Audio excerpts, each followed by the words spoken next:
Hello friends, welcome to hope P S C. ഇന്ന് നമുക്ക് പേശികളെ കുറിച്ച് പഠിക്കാം. SCERT ടെക്സ്റ്റ് ബുക്കിലും പിന്നെ PSC പ്രീവിയസ് ക്വസ്റ്റ്യൻ ആയിട്ടും പേശികളെ കുറിച്ച് പറഞ്ഞിട്ടുള്ള കാര്യങ്ങൾ മുഴുവൻ നമ്മളിന്ന് ഡിസ്കസ് ചെയ്യാൻ പോവാണ്. ഫസ്റ്റ്, ശരീരചലനങ്ങൾ സാധ്യമാക്കുന്നത് പേശികളാണ്. നമ്മുടെ ശരീരചലനങ്ങളെല്ലാം സാധ്യമാക്കുന്നത് പേശികളാണ്. 639 പേശികളാണ് നമ്മുടെ ശരീരത്തിൽ ഉള്ളത്. 639, 6, 3, 9 എല്ലാവരും 3ൻ്റെ മൾട്ടിപ്പിൾസ് ആണല്ലേ. അപ്പോൾ 639 പേശികളാണ് നമ്മുടെ ശരീരത്തിലുള്ളത്, ഹ്യൂമൻ ബീയിങ്ങിൽ. ഓക്കെ, നമ്മുടെ ഇഷ്ടാനുസരണം നിയന്ത്രിക്കാവുന്ന ചലനങ്ങൾ ആണ് ഐച്ഛിക ചലനങ്ങൾ. നമുക്ക് ഇഷ്ടമുള്ള രീതിക്ക് കൈ കാലും ഒക്കെ നമ്മൾ ചലിപ്പിക്കുന്ന ആ ഒരു മോഡ്, അതായത് നമുക്ക് ഇഷ്ടാനുസരണം ചലിപ്പിക്കാവുന്നവയെ ഐച്ഛിക ചലനങ്ങൾ എന്നാണ് വിളിക്കുന്നത്. ഉദാഹരണം കൈകളുടെ ചലനം, കാലുകളുടെ ചലനം, അങ്ങനെയൊക്കെ ഉള്ളതാണ് വോളണ്ടറി മൂവ്മെൻറ്റ്സ്. നമ്മുടെ ഇഷ്ടാനുസരണം നിയന്ത്രിക്കാൻ ആവാത്തതാണെങ്കിലോ അനൈച്ഛിക ചലനങ്ങളാണ്, ഇൻവോളണ്ടറി മൂവ്മെൻറ്റ്സ് ആണ്. ഉദാഹരണത്തിന് ഹൃദയസ്പന്ദനം, ആമാശയത്തിൻ്റെയൊക്കെ ചലനം, അതൊക്കെ ഇൻറ്റേർണൽ ഓർഗൻസിനെ ഒന്നും നമുക്ക് നിയന്ത്രിക്കാൻ പറ്റുമല്ലോ, അതുകൊണ്ട് തന്നെ അതൊക്കെയാണ് അനൈച്ഛിക ചലനങ്ങൾ. ഓക്കെ, ഇനി നമുക്ക് പലതരം പേശികളിലേക്ക് കടക്കാം. ഫസ്റ്റ്, അസ്ഥിപേശി. 3 തരത്തിലാണ് പ്രധാനമായും SCERT പറയുന്നത്: അസ്ഥിപേശി, മിനുസപേശി, ഹൃദയപേശി. ഇതിൽ ഫസ്റ്റ് വണ്ണ് അസ്ഥിപേശി അല്ലെങ്കിൽ സ്കെൽറ്റൽ മസിൽസ്. രേഖാങ്കിത പേശികളാണ് അസ്ഥിപേശികൾ. അസ്ഥികളുമായി ചേർന്നാണ് ഇവ കാണപ്പെടുന്നത്. സിലിണ്ടർ ആകൃതിയിലാണ് കാണപ്പെടുന്നത്. അസ്ഥികളുമായി ചേർന്ന് സിലിണ്ടർ ആകൃതിയിലാണ് അസ്ഥിപേശികൾ. അവ രേഖാങ്കിത പേശികളാണ്, അതായത് വരകൾ ഉണ്ടായിരിക്കും. കുറുകെ വരകൾ കാണപ്പെടുന്നു. ഐച്ഛിക ചലനങ്ങൾ സാധ്യമാക്കുന്നു. മീൻസ് കൈകളുടെ ചലനം, കാലുകളുടെ ചലനം, അതൊക്കെ നടത്താൻ വേണ്ടിയിട്ടാണ് അസ്ഥിപേശി അതിൻ്റെ ഫങ്ഷൻ അതാണ്. ഓക്കെ, നെക്സ്റ്റ് വണ്ണ് മിനുസപേശികളാണ്. മിനുസപേശി എന്ന് പറയുമ്പം സ്മൂത്ത് മസിൽസ്. സ്മൂത്ത് മസിൽസ് എന്ന് വെച്ചാൽ രേഖാശൂന്യ പേശികളാണ്. അതിൻ്റെ കുറുകെ വരകളൊന്നും കാണപ്പെടുന്നില്ല. ഓക്കെ, ഇത് എവിടെയാണ് കാണുന്നത്? ആന്തരവയവങ്ങളിലാണ്. അപ്പോൾ എന്ത് ചലനമായിരിക്കും? അനൈച്ഛിക ചലനമായിരിക്കും. അപ്പോൾ പ്രത്യേകതകൾ നോക്കാം. ആമാശയം, ചെറുകുടൽ തുടങ്ങിയ ആന്തരാവയവങ്ങളിലും രക്തക്കുഴലുകളിലുമാണ് മിനുസപേശി കാണപ്പെടുന്നത്. സ്പിൻഡിൽ ആകൃതിയിലുള്ള കോശങ്ങളാണ്. ഈ ഒരു ഷേപ്പ് കണ്ടില്ലേ, അതായത് ഒരു അറ്റം കൂർത്തിട്ട് നടുവിൽ കുറച്ച് വണ്ണം കൂടിയിട്ട് സ്പിൻഡിൽ ആകൃതിയിലാണ് ഈ ഒരു കോശങ്ങൾ കാണപ്പെടുന്നത്. ഇതിന് കുറുകെ വരകളില്ല. ഓക്കെ, അനൈച്ഛിക ചലനങ്ങളാണ് ഇവ സാധ്യമാക്കുന്നത്.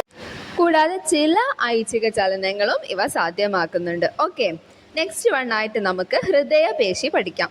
ഹൃദയപേശി എന്ന് വെച്ചാൽ കാർഡിയക് മസിൽ. എവിടെയാ? പേരിൽ തന്നെ ഉണ്ടല്ലേ, ഹൃദയഭിത്തിയിലാണ് ഇത് കാണപ്പെടുന്നത്. ശാഖകളായി പിരിഞ്ഞ കോശങ്ങളാണ് ഇതിലുണ്ടാവുക. കുറുകെ വരകൾ കാണപ്പെടുന്നുണ്ട്. ഓക്കെ, സ്ട്രൈറ്റഡ് ആണ്. പിന്നെ അനൈച്ഛിക ചലനങ്ങളാണ് സാധ്യമാക്കുന്നത്. കാരണം ഈ ഹൃദയസ്പന്ദനമൊന്നും നമുക്ക് നിയന്ത്രിക്കാൻ പറ്റൂലല്ലോ, ഇന്റേണൽ അല്ലേ. അപ്പോൾ അനൈച്ഛിക ചലനങ്ങൾ സാധ്യമാക്കുന്നതാണ് ഈ ഹൃദയപേശിയും. അപ്പം ഈ 3 എണ്ണം ഒന്ന് നമുക്ക് വേഗം റിവൈസ് ആക്കാം.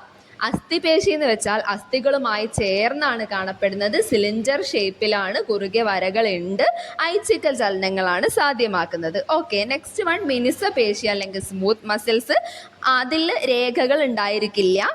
ആമാശയം, ചെറുകുടൽ തുടങ്ങിയ ആന്തരവയവങ്ങളിലും പിന്നെ രക്തക്കുഴലുകളിലുമാണ് മിനുസപേശി കാണപ്പെടുന്നത്. സ്പിൻഡിൽ ഷേപ്പാണ്, കുറുകെ വരകളില്ല. അനൈച്ഛിക ചലനങ്ങളും ചില ഐച്ഛിക ചലനങ്ങളും സാധ്യമാക്കുന്നു. ഓക്കെ, നെക്സ്റ്റ് ഹൃദയപേശിയാണ്. പേരിൽ തന്നെയുള്ള പോലെ ഹൃദയഭിത്തിയിലാണ് കാണപ്പെടുന്നത്. ശാഖകളായി പിരിഞ്ഞവയാണ്. കുറുകെ വരകൾ കാണപ്പെടുന്നുണ്ട്. അനൈച്ഛിക ചലനങ്ങൾ സാധ്യമാക്കുന്നു. ഓക്കെ, നെക്സ്റ്റ് ആയിട്ട് നമുക്ക് പേശീക്രമം നോക്കാം. അതായത് പേശികൾക്കുണ്ടാവുന്ന തകരാറുകളാണ് നമ്മൾ ഇനി പഠിക്കാൻ പോകുന്നത്. ഒന്നാമത്തെ പേശീക്രമം. വിശ്രമമില്ലാതെ കഠിനമായി അധ്വാനിക്കുമ്പോൾ വേണ്ട അളവിൽ ഓക്സിജൻ ലഭ്യമായില്ലെങ്കിൽ അവായു ശ്വസനം വഴി പേശികൾ അടിഞ്ഞുകൂടുന്ന ആസിഡാണ് ലാക്റ്റിക് ആസിഡ് എന്ന് പറയുന്നത്. ഈ ലാക്റ്റിക് ആസിഡ് കാരണം വരുന്നതാണ് പേശീക്രമം. പേശികോശങ്ങളിൽ ലാക്റ്റിക് ആസിഡ് അടിഞ്ഞുകൂടിയിട്ട് അസിഡിറ്റി ഉയരാൻ തുടങ്ങുന്നു. വേണ്ട അളവിൽ ഓക്സിജൻ ലഭിക്കാതെ വരുമ്പോൾ ലാക്റ്റിക് ആസിഡ് അടിഞ്ഞുകൂടുന്നതിൻ്റെ ഫലമായി പേശി ക്ഷീണിച്ചു പോവും. അതുവഴി അതിൻ്റെ സങ്കോചിക്കാനുള്ള കഴിവ് താൽക്കാലികമായി നഷ്ടപ്പെടും. കുറച്ച് കഴിഞ്ഞാൽ അത് ഓക്കെ ആവും. അതായത് പേശീക്രമം ക്യൂർ ആവുന്നതാണ്. പക്ഷേ എക്സാമ്പിൾ ഞാൻ പറയാം. നമ്മൾ കുറേ ടൈം എഴുതിക്കൊണ്ടേ ഇരിക്കുകയാണ്. ഒരു ഗ്യാപ്പ് കൊടുക്കാതെ എഴുതിക്കൊണ്ടേ ഇരുന്നാൽ നമ്മുടെ മുട്ടുകൈയിലൊക്കെ ഒരു വേദന അനുഭവപ്പെട്ടിട്ട് പിന്നെ നമുക്ക് എഴുതാൻ വളരെ ബുദ്ധിമുട്ട് അനുഭവപ്പെടും. പിന്നെ കുറച്ച് ടൈം എഴുതാതെ നിന്ന് വിശ്രമിച്ചതിന് ശേഷം സ്റ്റാർട്ട് ചെയ്യുന്ന സമയത്ത് നമുക്ക് ബുദ്ധിമുട്ടുണ്ടായിരിക്കില്ല. അതായത് താൽക്കാലികമായി അതിൻ്റെ സങ്കോചിക്കാനുള്ള കഴിവ് നഷ്ടപ്പെടുകയും വേദന അനുഭവപ്പെടുന്നതുമാണ് പേശീക്രമം എന്നറിയപ്പെടുന്നത്. ഓക്കെ, അപ്പോൾ എന്താ അവിടെ സംഭവിക്കുന്നത്? വേണ്ട അളവിൽ ഓക്സിജൻ ലഭിക്കാതെ വരും, ലാക്റ്റിക് ആസിഡ് അടിഞ്ഞുകൂടും, അതിൻ്റെ ഫലമായി പേശി ക്ഷീണിച്ച് അതിൻ്റെ സങ്കോചിക്കാനുള്ള കഴിവ് താൽക്കാലികമായി നഷ്ടപ്പെടും. അതിനെയാണ് പേശീക്രമം എന്ന് പറയുന്നത്. ഓക്കെ, നെക്സ്റ്റ്, ലാക്റ്റിക് ആസിഡ് നീക്കം ചെയ്യപ്പെടുന്നത് മൂലം പേശികൾ വീണ്ടും പ്രവർത്തന സജ്ജമാകുന്നത് വിശ്രമിക്കുമ്പോഴാണ്. അതായത് കുറച്ച് റെസ്റ്റ് കൊടുത്തു കഴിഞ്ഞാൽ അത് നോർമൽ സ്റ്റേജിലേക്ക് മാറും. ഓക്കെ, ഇനി ആ പേശികൾക്ക് ഉണ്ടാവുന്ന ബാക്കി പ്രോബ്ലംസ് നോക്കുന്നതിന് മുമ്പേ നമുക്ക് ഏറ്റവും വലിയ പേശിയും ഏറ്റവും ചെറിയ പേശിയും ഒന്ന് പഠിക്കാം. ഏറ്റവും വലിയ പേശി, ഹ്യൂമൻ ബോഡിയിലുള്ള ഏറ്റവും വലിയ പേശിയാണ് ഗ്ലൂട്ടിയസ് മാക്സിമസ്. ഏറ്റവും ലാർജസ്റ്റ് ഗ്ലൂട്ടിയസ് മാക്സിമസ്. അത് ബട്ടോക്സിലാണ് കാണപ്പെടുന്നത്. Back side of the pelvic region, നമ്മളെ ബാക്ക് സൈഡിൽ ആയിട്ടാണ്, ഈ ഹിപ്പ് റീജിയനിലായിട്ടാണ് നമുക്ക് ഈ ഗ്ലൂട്ടിയസ് മാക്സിമസ് കാണപ്പെടുന്നത്. Okay, next one smallest stapedius ആണ്. ഈ പേര് നമുക്ക് വേറെ ഒന്നുമായിട്ടും കണക്ട് ചെയ്ത് പഠിക്കാം. എന്താണ് ആ ഫാക്റ്റ്?